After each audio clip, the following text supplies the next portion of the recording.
Hey Commanders, how you doing today or tonight? Lewis here, back from our World of Warships Legends video, and this time got a replay with the German Tech Tree Tier 7 carrier, the August von Parseval. I've had this sitting on the back burner for a few weeks, and I kind of figured, see, as Graf Zeppelin is due to drop up with the tomorrow's updates, I figured, you know what, I'll get around to put this video up, and yeah. So of course, a couple of screenshots and all that good stuff, and then yeah, go to Commander's setup, get the actual replay, all that good stuff. Yeah, simple. So setup wise, it's full-blown secondary build and concealment module. That's it. Because German carrier secondaries are actually, yeah, they're pretty scary. Well, I didn't get any secondary battery hits in this particular replay, but they're handy to have. I will say that. I'm just wondering how Graf Zeppelin's secondaries will be performing when the update drops. But anyway, commander-wise, Hans Geisler. Base trait is Barrage, which speeds up your secondary battery reload time. I've got him at rank 16, legendary rank 2. As things currently stand, he's the only aircraft carrier commander for the Germans on their World of Warships Legends. Technically speaking, he was a German Luftwaffe commander.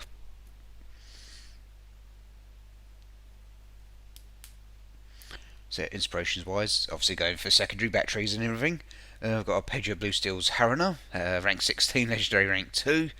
Her base trait is Overwhelm, which increases the range of the secondary battery and tightens up the dispersion pattern for the shells.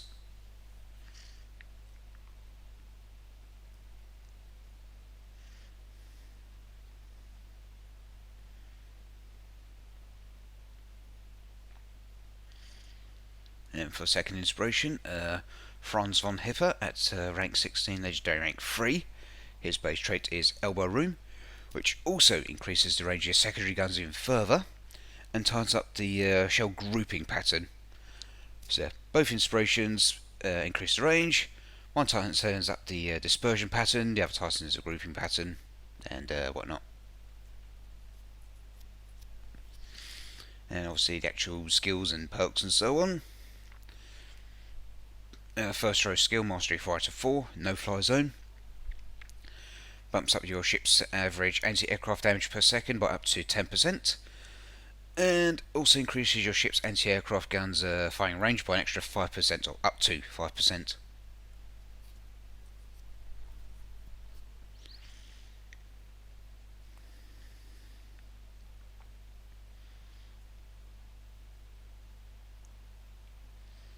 Then second skill is one-way ticket, which Mastery 4 out of 4 gives it an extra, your torpedoes do an extra 5% damage. Well, speaking of which, if I've read the patch notes correctly, and I'm pretty sure I did, August von Parseval's torpedoes are going to be a damage nerf, sad face.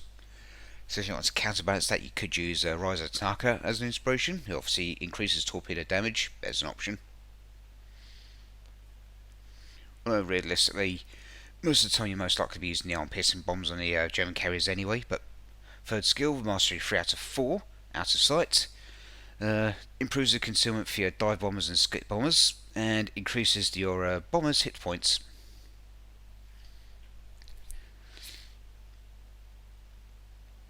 Now, of course, the one specific to torpedo bombers skill will do the same thing, but for torpedo bombers. But obviously, I'm mostly focused on dive bombers here. And then fourth skill, Mastery 3 out of 4, heavy consequences. Yep, so increases your aircraft carrier's AP bomb damage by 3%. Obviously, you can crank up to 5% and it's maxed out. And also increases your AP bomb's penetration multiplier, which I think that means basically translates to punch through more armor when you drop your bombs. And last but not least, legendary skill of choice is Corkscrew. Currently got Mastery 2 out of 4, and I'll obviously go to 3 out of 4 at legendary rank 3, but you know what combinations like, but yeah. Improves your AP shell and bomb penetration multipliers, and also decreases incoming aircraft carrier damage if you've got a friendly ship within 2 kilometers of you. It's obviously a Mastery 2 out of 4. Although, if that's happening, something's gone really wrong somewhere else. But yeah, nothing too fancy on terms of damage, because I was just mostly focusing on spotting. Dropped with a couple of bombs here and there, a couple of torpedoes here and there, nothing crazy. So yeah, generally speaking, as a carrier, better off just spotting for your teammates to let them deal with most of the work. Yeah, your aircraft carriers are not your main damage dealers, you know. That's more for your cruisers and battleships mostly.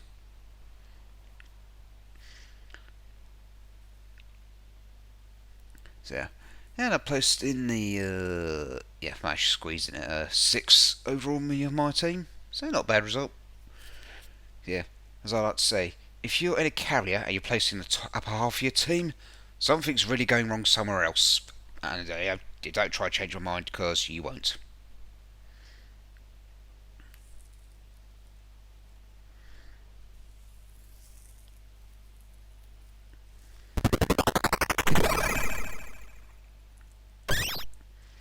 Alright, so yeah, without any further ado, here's the actual replay. And whatnot, so yeah, like I said, nothing too crazy or fancy, yada yada. Yeah. So I might as well say this now, because I've pretty much everything I can think of in a nutshell covered already. Yeah, if you obviously enjoyed the video, don't forget to obviously like, comment, subscribe, all that good stuff. And if you have an account on Twitch, go to www.twitch.tv/r_Lewis_88, and you'll quite often catch me stream World of Warships Legends throughout the week. And once in a blue moon, I do play different games as well. So yeah, in a few minutes the match will be starting, and it's go time. So without any further ado, like I said, I'm going to stop talking, cue the music, and I shall catch you all next time. Toodles!